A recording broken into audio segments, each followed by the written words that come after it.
I bought a seaside villa worth nearly $3 million after 20 years of striving from nothing.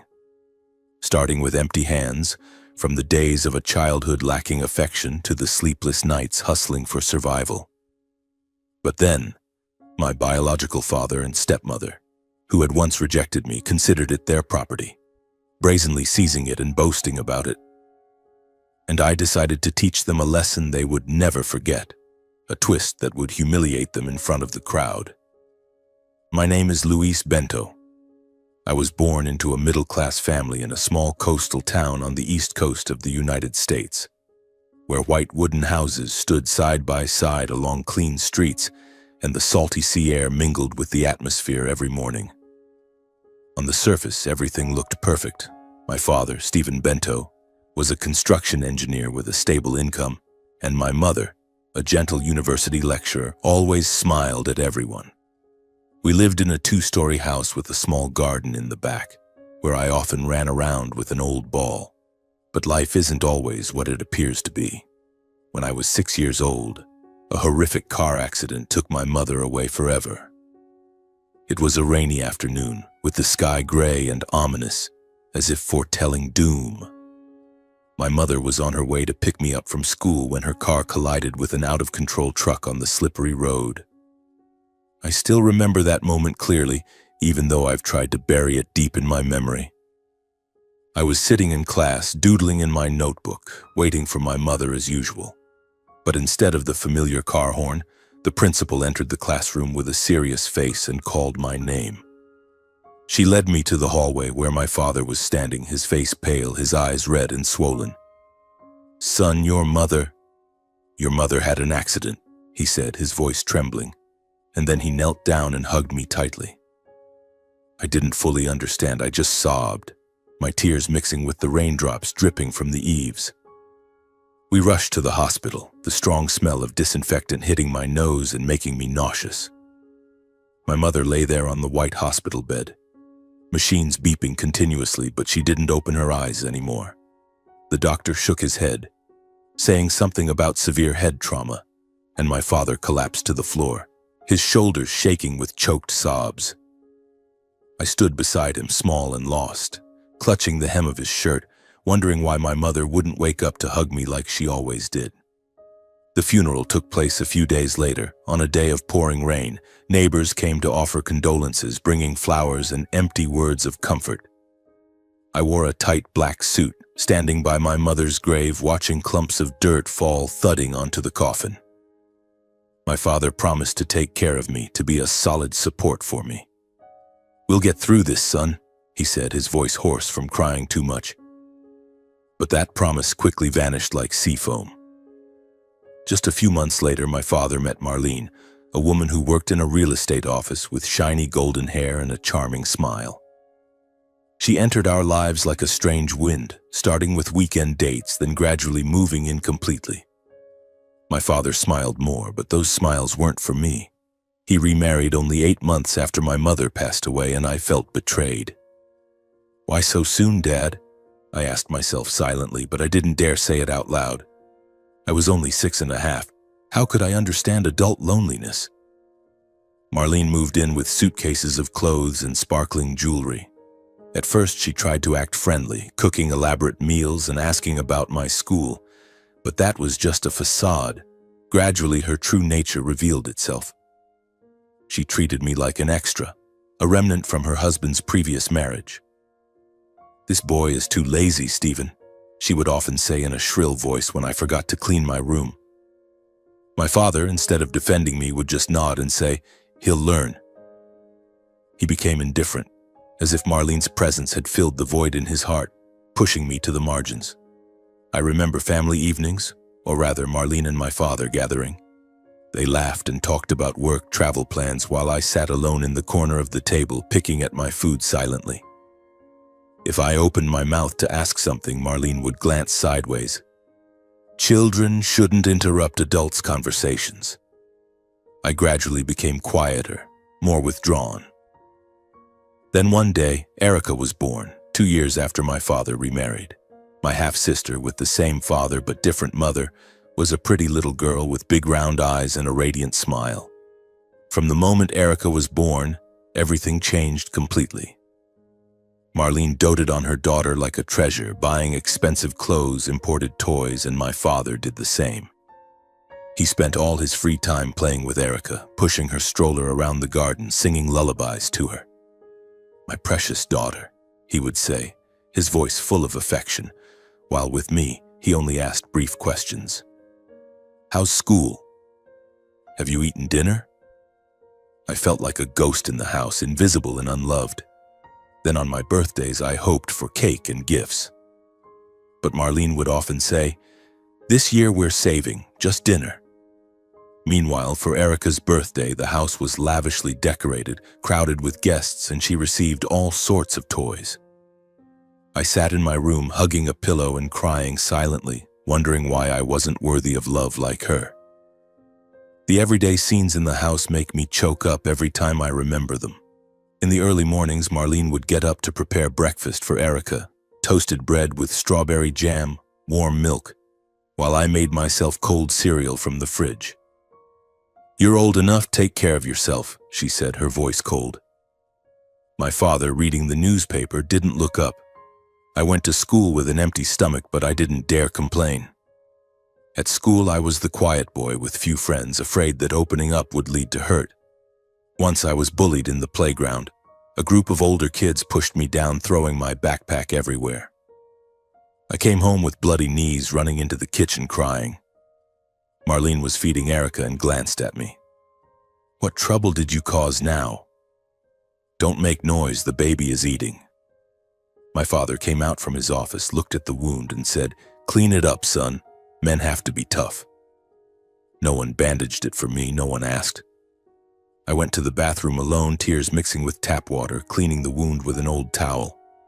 I was only 9 then, but I had already learned to heal myself, not just physical wounds, but the pain in my heart. Gradually, those experiences shaped my character. I became silent, speaking little as a way to protect myself. No arguing with Marlene, no demanding from my father. I just quietly did housework, studied and dreamed. But inside, my resilience grew. I read books at the school library, stories of people who overcame hardships like Abraham Lincoln or Helen Keller.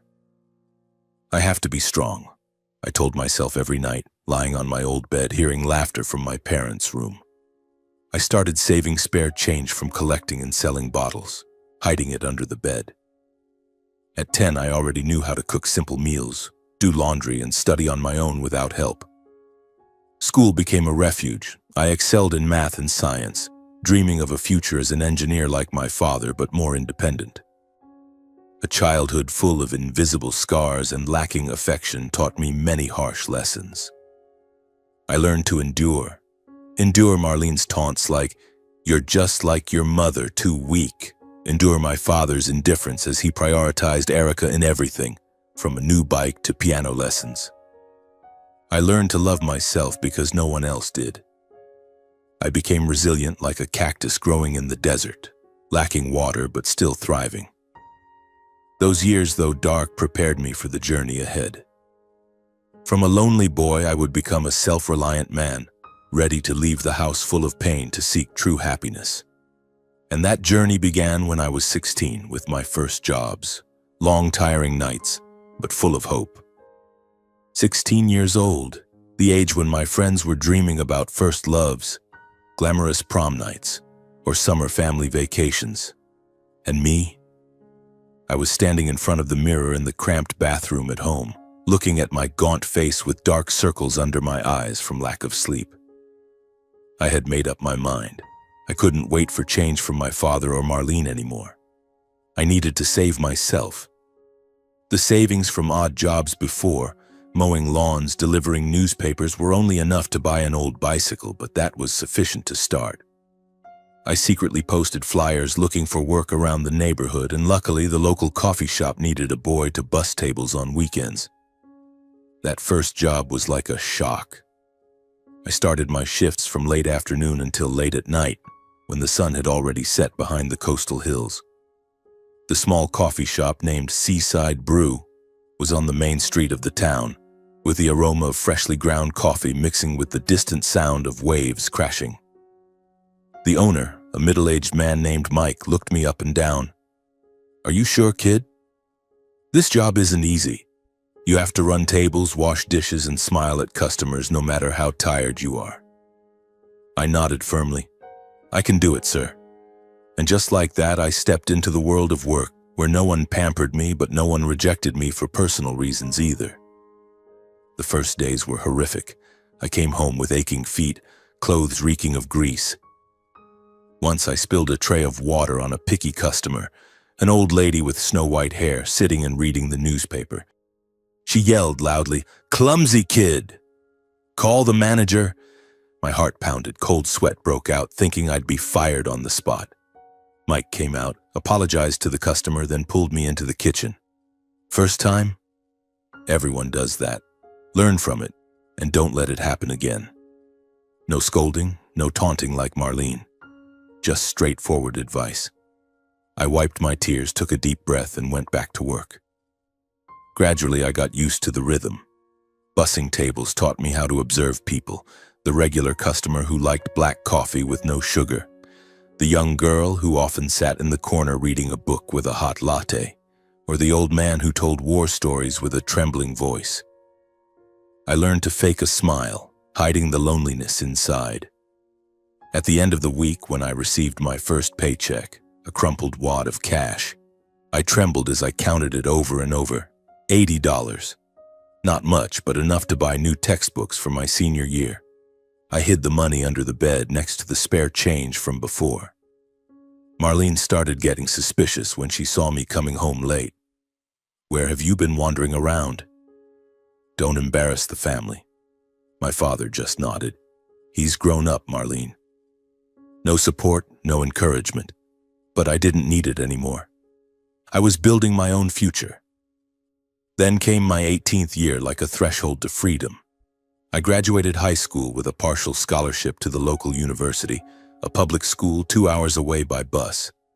The day I received the acceptance letter, I held it trembling in my hands, tears streaming down. "I've done it," I whispered. But when I showed it to my father, he just said, "Good. Handle it yourself." Marlene smirked. "Tuition is expensive. Don't dream too big." No congratulations, no financial support. I knew I had to leave. I packed my things, a few sets of clothes, books, and my $1,500 in savings into an old suitcase. The day I left home, it was drizzling, just like the day my mother died. My father saw me to the door. "Good luck, son." Marlene stood behind, arms crossed. "Don't come back begging for money." Erica waved indifferently. I stepped out onto the street, suitcase heavy but my heart light. For the first time, I felt truly free. I moved into the university dorm, a small room shared with 3 other guys, narrow bunk beds, the smell of dirty socks and instant noodles. But it was my home. No one taunted me, no one ignored me. I enrolled in finance as my major with a packed schedule. Early mornings until late afternoons. To cover the remaining tuition and living expenses, I kept working. Days studying, evenings bussing tables at a student eatery, weekends on night shifts at the supermarket. Life was like an exhausting loop. Up at 6 a.m., classes until 3 p.m., work until late, then studying until 2 a.m. Some nights I collapsed on the desk, books scattered, stomach growling from hunger. Can I handle this? I asked myself, looking out the dorm window at the flickering streetlights. After a year in the dorm, I rented a cheap room in the suburbs, a tiny apartment with peeling walls and an old gas stove. $300 a month, but private. I cooked for myself, spaghetti with cheap sauce, salads from supermarket leftovers. No close friends. I was too busy to make any. Life was lonely, but I was used to it. In moments of exhaustion, I thought of my mother. "Mom, I'm trying." I called home a few times, but the conversations were brief. "Are you okay?" my father asked. "Fine," I replied. No sharing hardships, no asking for help. Marlene interjected, "Don't bother us." I hung up, swallowing tears. In my second year of university, I took an additional job at the school library, shelving books, helping students find materials. It was lighter work, giving me time to study. I started reading finance books. Rich Dad, Poor Dad, The Intelligent Investor. Those books were like lighthouses guiding my way. I dreamed of graduation day, of a stable job, but reality was harsh. Some months, money ran out early and I ate dry bread for 3 days. My health deteriorated, weight dropped. Once I fainted in class from exhaustion. The school doctor said, "You need rest." But I couldn't. Rest meant losing money. I gritted my teeth and continued. That journey of independence was full of hardships, but also full of lessons. From a trembling 16-year-old busboy to a 20-year-old paying his own way through college, I had changed. Lonely, lacking affection, but resilient like a rock. Those years prepared me to enter the professional world, where I would build a career from scratch and find true happiness. Graduation day arrived like waking from a dream, but not the kind with fireworks and parties. I was 22, standing in the middle of the campus under the blazing summer sun, my cap crooked on my head, holding my stiff finance degree in hand. No family came to attend. My father sent a brief message. "Congratulations," while Marlene and Erica remained silent as usual. Friends around me hugged their parents, smiling brightly while I stood alone looking at the crowd with the familiar loneliness. But in my heart, I was proud. 4 years of university, paying my own tuition with sweat and late-night shifts, not a single dime from home, that was my personal victory. I whispered to myself, "You've done it, Luis. Now it's time to really begin." Finding a job wasn't as easy as I thought. The job market was harsh, especially for a young guy with no connections. I sent out hundreds of resumes from small companies to large corporations, but most were met with silence or polite rejection letters. "Thank you for applying, but we've selected another candidate." Each time I read one, my heart tightened, wondering if my resilience was enough. I still lived in the cheap rented room, eating instant noodles and sandwiches, working temporarily at a bar to get by. Some nights, lying on the old bed, I stared at the stained ceiling, tears streaming down. "Mom, I'm so tired," I whispered, remembering the lonely nights of my childhood. But then I wiped my tears, sat up to review finance knowledge, and read books on investing. I couldn't give up. That wasn't me. Luck came unexpectedly after 3 months of searching. I got an interview from Apex Wealth Management, a leading asset management firm. I borrowed an old suit from my roommate, polished my black shoes until they shone, and headed out with my heart pounding. The interview took place in a gleaming glass office with middle-aged men in expensive suits. They asked about market knowledge, how to handle financial crises, and I answered with everything I'd learned from books and self-study. "Why should we choose you?" one asked, his voice stern. I looked him straight in the eye. "Because I have nothing to lose but everything to prove. I've built myself from nothing, and I'll do the same for your company's clients." They were silent for a moment, then nodded. 2 days later, the email came. "Welcome to the team as a financial advisor." That first job was like a storm. I moved to the city, rented a small apartment in the suburbs, and started working from 8 a.m. to 7 p.m., sometimes later. As a financial advisor, I had to counsel clients, from retirees worried about their pension funds to young entrepreneurs wanting to invest. But I was a newbie with no existing client portfolio, so I had to start from zero. The first cold calls were horrific. "Hello, this is Luis Bento from Apex. Are you interested in an investment plan?" Most hung up or politely declined. Once, an elderly client yelled at me over a minor mistaken advice, actually a system error, but I had to take responsibility. I went home to my empty apartment, my mind spinning. Am I cut out for this? I wondered. But then remembered those night shifts in the warehouse and told myself, "Endure it, Luis. This is just the beginning." Gradually, I learned to overcome. I worked harder than others, waking up at 5 a.m. to read market news, analyze stocks, and call potential clients. The resilience from my childhood kept me from getting discouraged. In the early months, the base salary was low, commissions meager, so I saved every penny, eating home-cooked meals, walking instead of taking taxis. Life was lonely. No friends, no family. I called home a few times, but my father only asked briefly, "How's work?" Marlene interjected, "Don't brag." I hung up, my heart aching, but then focused on work. The first success came after 6 months. A middle-aged couple trusted me to manage their savings. I invested carefully, and when the returns grew 8% in the first quarter, they referred friends. My client portfolio grew from 5 to 20, then 50.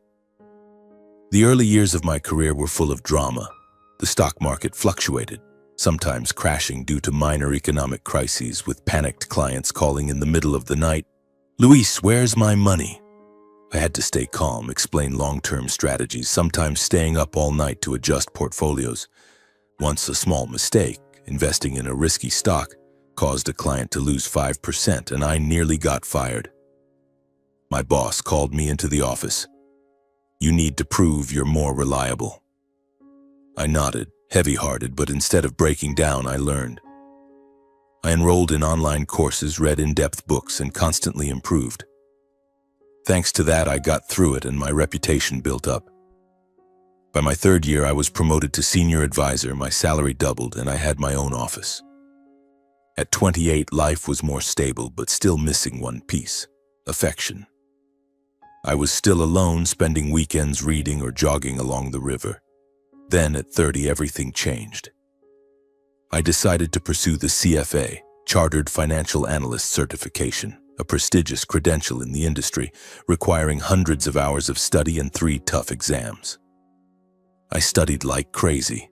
Early mornings before work, late evenings after hours, weekends locked in the library. Some nights, my eyes burning from staring at screens, I wondered if it was worth it. But then I remembered my childhood, those nights enduring alone, and gritted my teeth to continue. I passed the first exam with high scores, then the second, the third. The day I received the certificate, I held it in my hands, tears streaming down. "You've done it, Luis," I whispered. My reputation soared. New clients flocked in, my boss praised me, and my salary skyrocketed. That same year, I met Amanda Hayes. She was a client, a young female entrepreneur managing a small software company coming for investment advice. Amanda was tall, with long brown hair, intelligent green eyes, and a warm smile that flustered me. In our first meeting, we talked about stocks, but then drifted to life stories. "You seem to understand risks well," she said, her voice warm. I smiled. "From personal experience." Gradually, consultations turned into coffee dates, then real dates. Amanda listened to my past, my loveless childhood, my journey of independence, without judgment. "You're so strong, Luis," she said, holding my hand. She had a tough past, too. Parents divorced, self-reliant from early on. We shared, comforted each other, and love blossomed naturally. Our first kiss in the rain made me feel true happiness, not from money, but from connection. We married when I was 32, a small, intimate wedding with friends and colleagues. My father and Marlene didn't come, just sending a congratulatory card by mail. Amanda understood. "Your real family is the ones with you now." We bought a small house in the suburbs, and the next year our first son was born. Little Alex with eyes like mine and his mother's smile. Being a father changed me. On nights waking to soothe his cries, I held Alex and whispered, "Dad will never abandon you." Amanda and I built our careers together. She grew her company, I continued at Apex, but started dreaming of entrepreneurship. Happiness came from this small family. Evenings gathered for dinner, Alex's laughter, and Amanda's embrace. Not from my original family where there was only pain, but from what I built myself. At 33, I decided to branch out. With nearly 10 years of accumulated reputation, a large client portfolio, CFA certification, and experience navigating crises, I founded Bento Financial Group, my own private wealth management firm specializing in high-end assets. It was risky at first, giving up a stable salary, renting a small office, and convincing old clients to follow me. In the early months, revenue was low, bills piled up, and I worried to the point of insomnia. Amanda hugged me. You'll make it like always. And she was right. Thanks to my talent and reputation, old clients returned and referred more. The firm grew quickly, from a few $100,000 under management initially to millions, then tens of millions in just 2 years. My career flourished. Our family's finances were solid. We bought a new car, took weekend trips, and spent time with Alex. But true happiness wasn't the numbers in the account. It was the moments.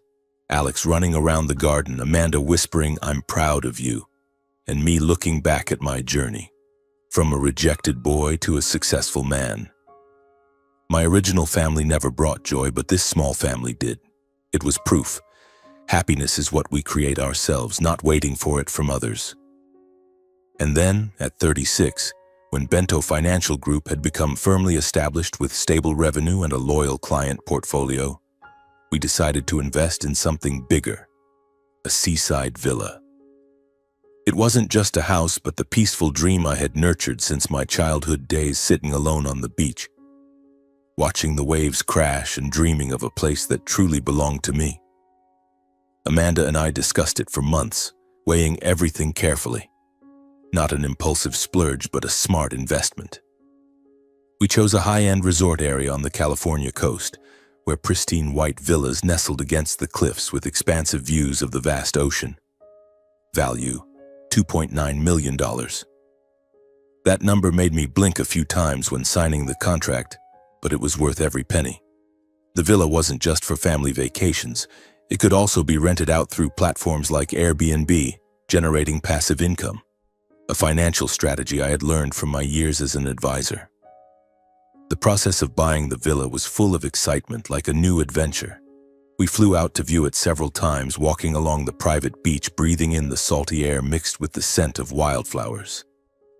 The 3-story villa had a modern design with large glass doors welcoming the sunlight, an infinity pool overlooking the sea, and a lush green garden with swaying palm trees. The spacious living room featured a stone fireplace. The kitchen was fully equipped with modern amenities, and there were 4 bedrooms, one for Alex, one for the second child we were expecting. Amanda was 3 months pregnant, and the others for guests. I clearly remember the day we signed the papers at the real estate office. My hand trembled slightly as I put pen to paper. "This is ours now, my love," Amanda whispered, her hand on her belly, her eyes sparkling. I hugged her, feeling the familiar warmth, and thought, this is the symbol of 20 years of striving from empty hands, from exhausting busboy shifts to sleepless nights studying for the CFA, and now a small but solid financial empire. The first time the whole family went to the villa, it was a hot summer afternoon, with brilliant golden sunlight shining on the sparkling sea. We drove from the city, Alex sitting in the back seat excitedly singing along to the radio, holding his superhero toy. "Dad, are there sharks in the ocean?" the boy asked, his eyes wide. I laughed, glancing at Amanda smiling in the rearview mirror. "Yes, but we'll swim safely." When the car turned into the resort gate, the guard nodded in greeting, and the stone-paved road leading to the villa appeared like a dream. We parked, stepped out, and the sea breeze rushed in, carrying the rhythmic sound of waves crashing. Alex cheered, running out onto the fine white sand, barefoot, stepping into the gentle lapping waves. "Mom, look! I found a seashell!" he shouted, running back with a shiny shell in hand. Amanda and I stood on the villa's porch, hand in hand, watching our son play. I hugged her from behind, my chin resting on her shoulder. "You know, this is what I dreamed of as a kid, a place where no one can chase me away." She turned around, kissing me lightly on the lips. "You deserve it, Luis. We've built all of this." We stepped inside, exploring every corner, the kitchen with the fridge stocked full of food we'd brought, the master bedroom with a king-size bed overlooking the sea, and the pool where the crystal-clear water reflected the sky.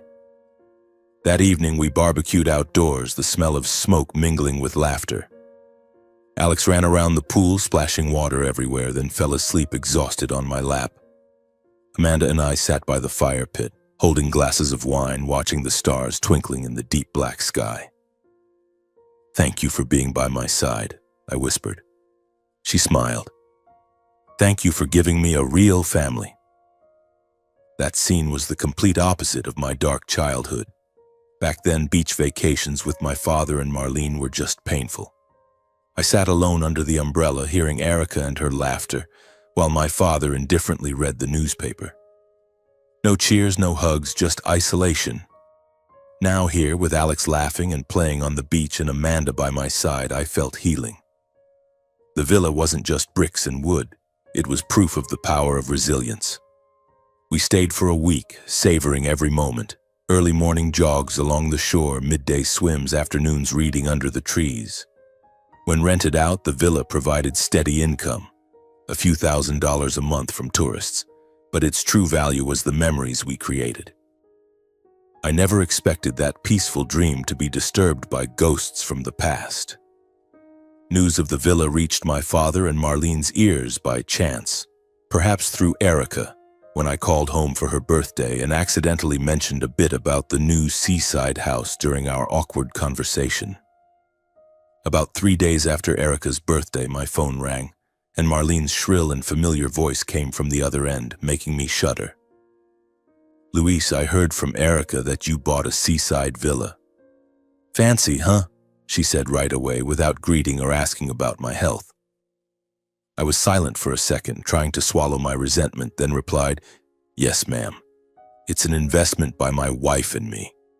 She sneered, her laughter echoing through the phone like a knife cut. "What investment? You're rich now. Me and your dad want to come stay for a few days just this weekend. Erica will come too. Consider it a family reunion." My heart tightened. Reunion?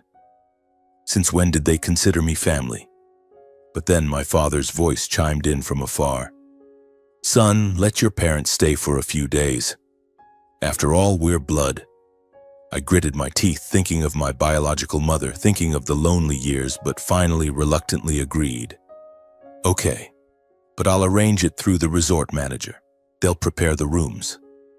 I said that to keep distance, not wanting them to think it was a private home I could open any time. The first time they came, I wasn't there, intentionally scheduling work to avoid it. I just sent the electronic key via app and instructed the resort staff to monitor. They stayed 3 days, from Friday to Sunday. When they left, Marlene called to thank superficially, but mixed with complaints. "The rooms are nice, but the fridge is empty, no ready food. Next time, prepare properly, okay?" I swallowed, replying, "I'll note that." My father was silent, just clearing his throat in the background. Erica sent a message. "Thanks, bro. The beach is beautiful." At least she was polite. I sighed in relief, thinking it was just a one-time thing. But I was wrong. Just 2 weeks later, the phone rang again. This time it was my father calling directly, his voice a bit awkward. "Son, at the end of this month, your mom and I want to come back to the villa. Marlene is stressed from work, needs rest, just 4 days." I blinked, looking at Amanda sitting beside me, shaking her head in dismay. "Dad, the villa has renters coming this weekend," I replied, trying to refuse politely. But Marlene snatched the phone. "Then cancel it. You're so rich, what's a little money? Rent it out another time. Prioritize family." I felt blood rushing to my face, but held back again. "All right, I'll arrange it." Gradually, the requests became more frequent, like a bad habit spreading. They came without notice. Once I got a security system notification at midnight, seeing my father's car parked at the gate. "Mom and Dad came suddenly. Erica wants to swim in the sea." A hasty message from my father. I had to cancel the rental urgently, losing a few $100s in compensation to tourists. They started demanding the best room, the master with sea view, and complaining if the food in the fridge didn't suit their taste. "Why no fresh seafood?" "Marlene likes lobster," my father called to whine once. I sent food via delivery service, spending another few $100s, but my heart grew heavier. Amanda worried, "Honey, they're abusing it now. This is our home, not a free hotel." I hugged her, whispering, "I know, but I don't want to make a big deal. After all, he's my biological father." But each time they left, the villa felt violated. Dirty sheets, messy items, and an uncomfortable feeling lingering like stains from childhood resurfacing. I felt uncomfortable but still endured, thinking if I endured a bit more, they'd get bored. But then, everything escalated with the fateful call from Marlene. A call that shocked me deeply, and rage surged like furious waves. It was an ordinary Tuesday morning as I sat in the Bento Financial Group office, gazing out the window at the bustling city, holding a steaming cup of coffee in my hand. My phone vibrated, the screen displaying the name Marlene, a name I had become all too familiar with through demanding calls.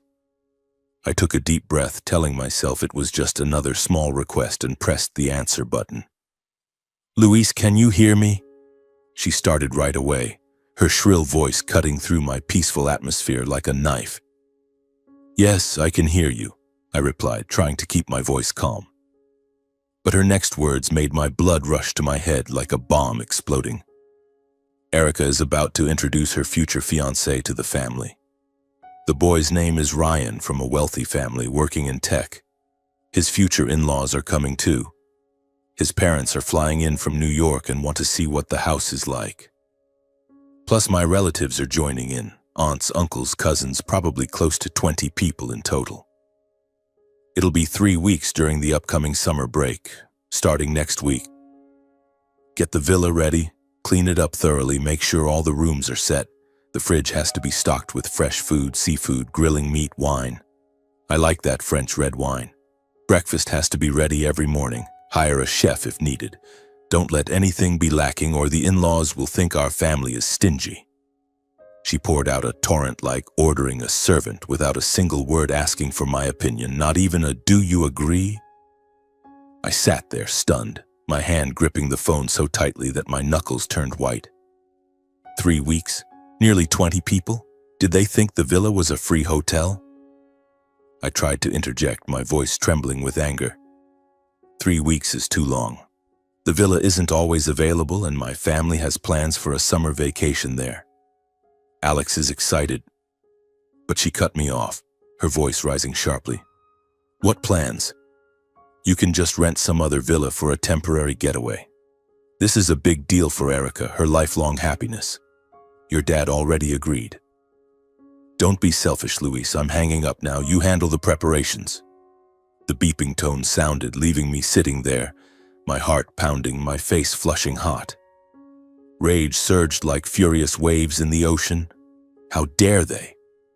They had never treated me like a son, never supported me with a single penny, and now they brazenly seized what I had built with my own sweat and tears. My family had to give up our summer vacation.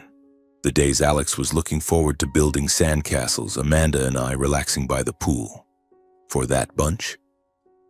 I slammed my fist on the desk, coffee splashing everywhere. I decided I wouldn't endure it anymore. My father and stepmother had crossed the line, and I would give them a fitting lesson. 3 weeks later, they arrived at the villa like an invading army, turning my peaceful dream into a chaotic nightmare. I wasn't there when they arrived, but through the security cameras and reports from the resort manager, I saw everything. My father drove in first, followed by several other cars carrying Marlene's relatives, people I'd never met, with suitcases of all sizes piled high. They swarmed into the villa as if it were their own property, their loud laughter and chatter echoing through the microphones. Erica led her fiancé Ryan, a tall young man who looked a bit awkward, on a tour, pointing things out. "This is the infinity pool, my love. After we get married, we'll come here often." Marlene, meanwhile, guided Erica's future in-laws, a stern-faced elderly couple, around everywhere, boasting nonstop. "This is our villa bought by my husband to prepare for Erica after her marriage. Very luxurious, isn't it? We often vacation here." I watched through the app, my blood boiling. Her husband bought it? That was my money, my sweat. They partied noisily from day one, using all the amenities as if they didn't have to pay. The pool echoed with rock music from portable speakers, thick smoke from grilling meat billowed, empty wine bottles rolled around the porch. Marlene's relatives, Middle-aged women with shrill laughter, men smoking cigars, took over all the bedrooms, even crowding onto the sofas to sleep. They cooked their own meals, but the fully stocked fridge I had prepared was emptied in just a few days. Lobster, beefsteaks, imported fruits, all vanished into parties that lasted late into the night. Erica flattered her future in-laws. "This villa is spacious. After the wedding, we'll host parties here. Just think of it as your own home." I clenched my fists tightly, watching the cameras with a heart aching like it was being cut. They were deceiving, seizing, turning my achievement into a tool for showing off. I decided to drop by for a check during the second weekend, pretending to visit the family. When I stepped in, the scene shocked me. The villa was a mess like after a storm. Beer cans scattered everywhere, wet towels dripping on the floor, the smell of cigarette smoke mixed with grilled seafood. The resort staff, who knew full well I was the owner, looked at me with awkward expressions. One cleaning guy whispered, "Boss, they said this is their house. We didn't dare say anything." Marlene saw me and smiled fakely. "Luis is here? Come join the party, we're grilling meat." My father sat in a corner, avoiding my eyes, while Erica hugged Ryan. "My brother's here." But in my heart, the anger had reached its peak. They weren't grateful, they were just exploiting. I stayed silent, forcing a smile, but in my mind I had already decided. They needed a lesson they'd never forget, a twist that would make them wake up. I left without staying, my heart boiling, waiting for the moment of reckoning to come. 3 weeks passed like an extended nightmare, but I had planned meticulously, coordinating with the resort manager, a middle-aged man named Tom, who knew the situation well and sympathized with me after I briefly shared my past. "Boss, I'll handle it according to procedure," Tom whispered over the phone a few days before they left. I nodded to myself in the office, feeling an unusual calm amidst the anger. On the final morning, as the sun just rose over the sea, glistening through the villa's glass doors, they began packing, or rather hastily throwing suitcases into the cars, their laughter still echoing as if they'd had a perfect free vacation. Marlene shouted orders to her relatives. "Hurry up, the flight is this afternoon." "Erica, did you bring the gifts for the in-laws?" My father fumbled with the luggage, avoiding eye contact with anyone, while Erica hugged Ryan, whispering sweet words. Her future in-laws, the elderly couple with satisfied expressions, probably thinking this family was very wealthy, stood aside, holding designer bags. They moved in a group to the checkout counter in the resort's main lobby, a spacious area with shiny marble floors, whirring ceiling fans, and a faint lavender scent from the diffusers. The lobby was quite crowded at that moment, a few other tourists checking out, a young couple with rolling suitcases chatting cheerfully, a family of 4 waiting to check in with excited looks, and several busy receptionists typing away. Tom stood behind the counter, dressed in a neat black vest uniform, a professional smile on his lips but sharp eyes like knives, ready to execute the plan. The young receptionist next to him, named Lisa, a girl about 20 with her hair in a ponytail, stood slightly back, her face pale after Tom had briefed her on the potentially tense situation. "Good morning, guests. I hope your stay was enjoyable and relaxing," Tom said, his voice even, polite but firm, then slid the pre-printed bill across the glossy wooden counter. "This is the total invoice for 21 nights stay. Full use of amenities including the pool, outdoor grill, on-site food delivery services, and daily cleaning, totaling $18,750. You can pay by card or transfer right here, please." The atmosphere suddenly fell silent, as if someone had muted the entire lobby. Marlene blinked rapidly, her face turning as pale as a sheet of paper, her mouth gaping in shock to the point where her lipstick smudged. "What? A bill? This is our villa, are you crazy?" My father stood frozen beside her, his hand trembling as he held the paper, his eyes darting back and forth over the amount, sweat pouring down like rain, muttering, "Impossible. Must be a mistake." Her relatives whispered in panic, a plump aunt covering her mouth. "Oh my God, what's going on?" While Ryan's parents furrowed their brows deeply, a mix of surprise and suspicion, Ryan's father whispering to his wife, They said the villa was theirs, right? Erica flushed red, hugging Ryan tighter, her voice trembling as she said to Marlene, "Mom, what's happening?" I don't understand. Other guests in the lobby started turning their heads, a backpacker whispering to his girlfriend, "Drama alert," probably arguing over money, while the family of four stepped back, their eyes wide with curiosity but trying to stay polite. Marlene whirled around to Tom, her face flushing red with fury, slamming her hand on the counter. "You're mistaken. This is my son's house, Luis Bento. No payment needed. Call the manager right now." Tom remained calm, shaking his head politely but with a voice firm as rock. "Ma'am, I am the manager. According to our records, the owner is Mr. Luis Bento, and he has explicitly instructed that this is a fully payable stay like any other guest. We've provided premium services for nearly 20 people over 3 weeks, and this bill is reasonable. If not paid, we'll have to hold your luggage and contact local authorities." Lisa, the young receptionist, her face flushed with tension, backed fully behind the counter, gripping the internal phone tightly, her eyes glancing at Tom for reassurance.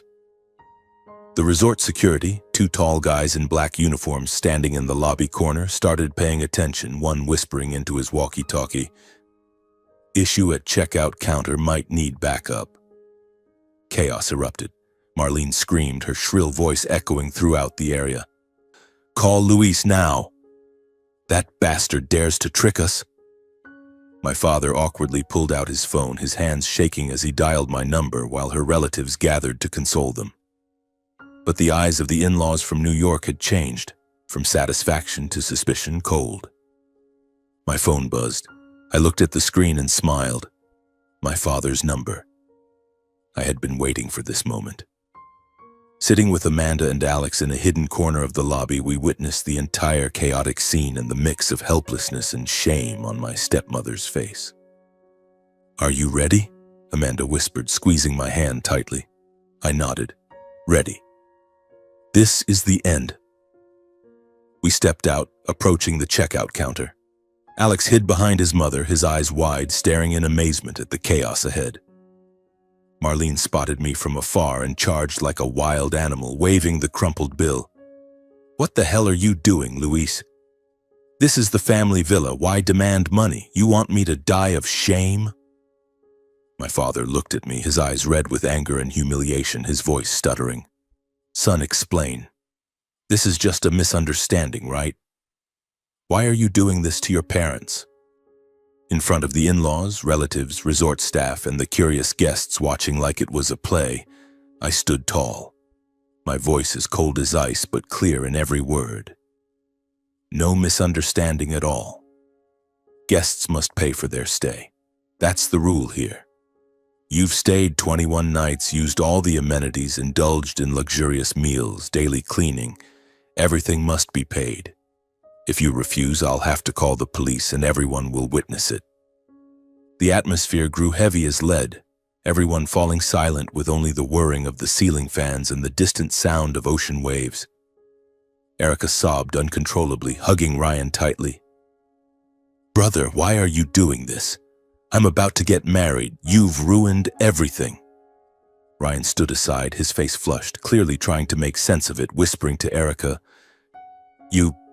explain, what's going on?"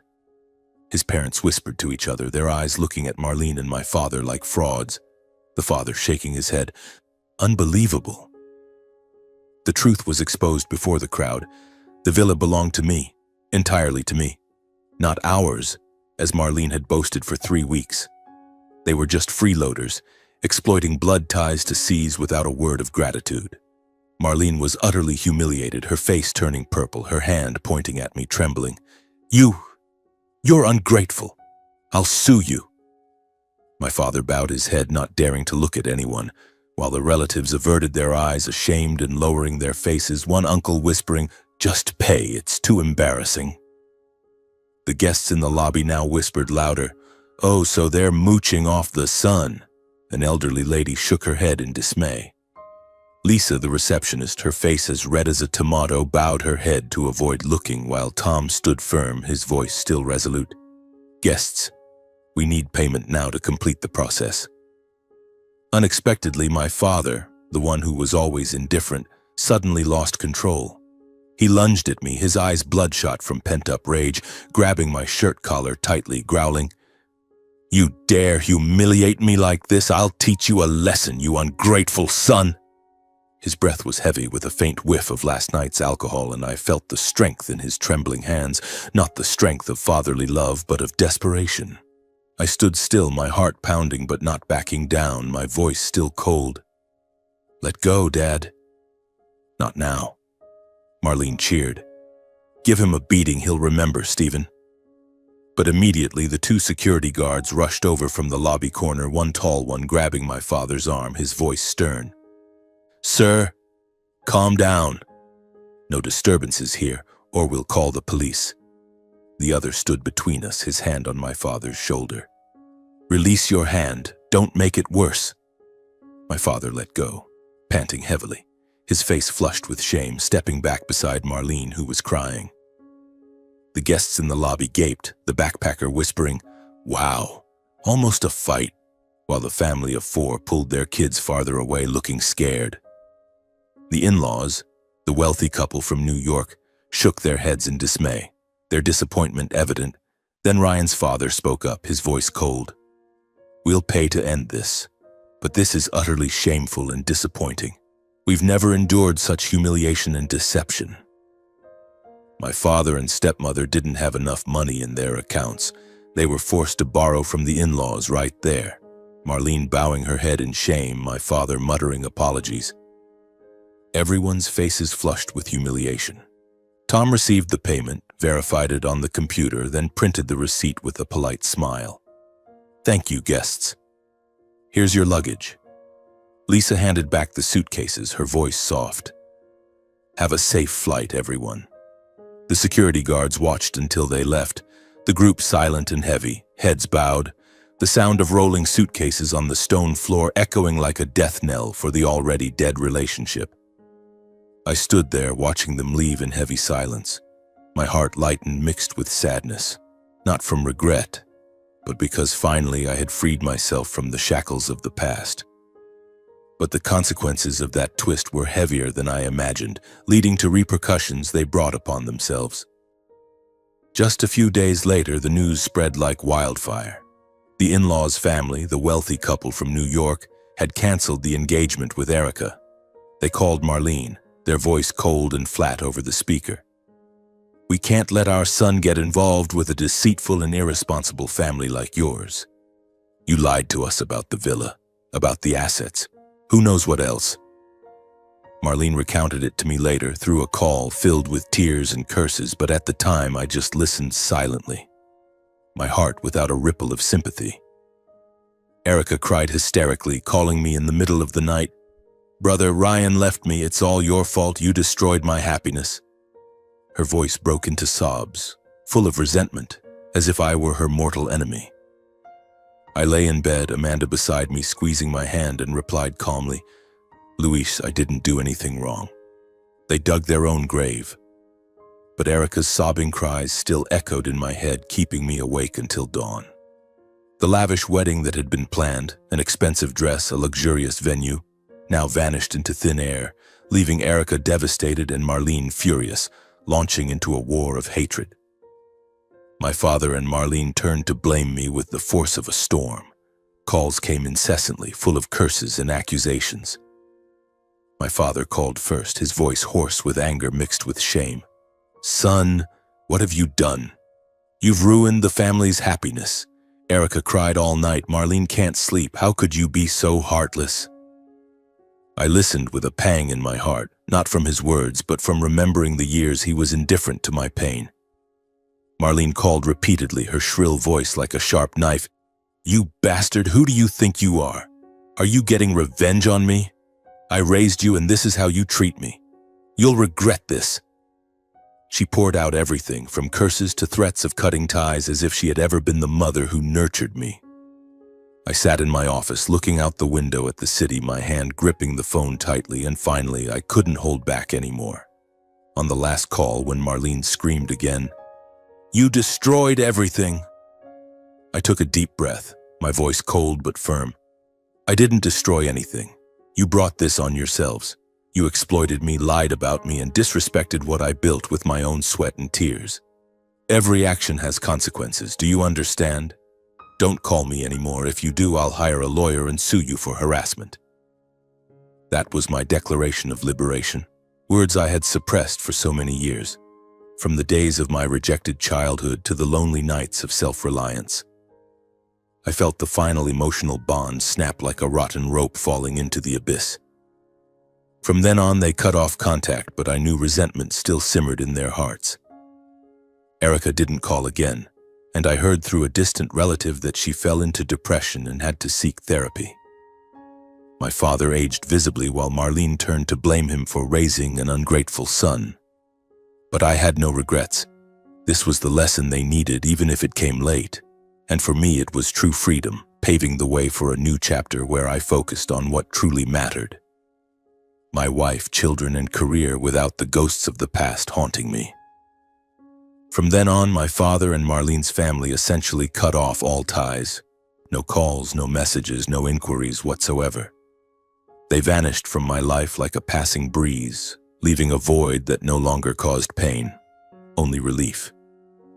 I heard they sold the old house and moved to a smaller town to start over, with Marlene still gossiping to neighbors about her betraying son, but I no longer cared. For me, that chapter was closed. I poured all my energy into Bento Financial Group. The firm grew strongly, new clients flooded in, and we expanded the office, hiring more staff. Amanda gave birth to our second child, a beautiful little girl named Robin, with green eyes like her mother's and a radiant smile that melted my heart every morning when I woke up. Alex grew up into an energetic boy, loving to run and play on the villa's beach, and I taught him lessons from my own life. Son, be independent and don't let anyone exploit your kindness. On a late afternoon at the seaside villa, we returned there after everything for the first time since the chaotic stay. The sun was setting gradually behind the horizon, dyeing the sparkling sea red with a cool breeze carrying the salty tang of the ocean. I sat on the wooden porch, my bare feet touching the sand, while Alex and Robin played by the pool, their childish laughter echoing over the crashing waves. Amanda sat beside me, her head resting on my shoulder, her hand on her belly. We were expecting our third child. "Are you okay?" she whispered, knowing what I was thinking. I smiled, hugging her tightly, and looked out at the vast sea where the rolling waves reminded me of the storms I had weathered. Memories of my childhood flooded back. The lonely nights in a dark room, Marlene's taunts, my father's indifference, and the pain of losing my mother. But now, they were just distant shadows, no longer powerful enough to hurt me. I whispered, my voice warm as if speaking to myself and to the ocean. This house is more than walls and windows. It's proof that I survived and built something real. Amanda squeezed my hand, her eyes sparkling, and we'll preserve it for the kids. We sat there until the stars rose, holding each other under the night sky, and I felt true happiness, not from money or success, but from genuine love, from those who truly stood by me and respected me. In concluding this story, I want to convey a message. True family isn't about blood ties, but about those who respect and stand by you through every hardship. Don't let blood bind you to toxic relationships. Be brave enough to cut them off, to soar high. And my final advice from my journey: always persevere, be resilient, tough, learn and strive relentlessly to seize what you desire in this life. Because in the end, you deserve the happiness that you build with your own hands.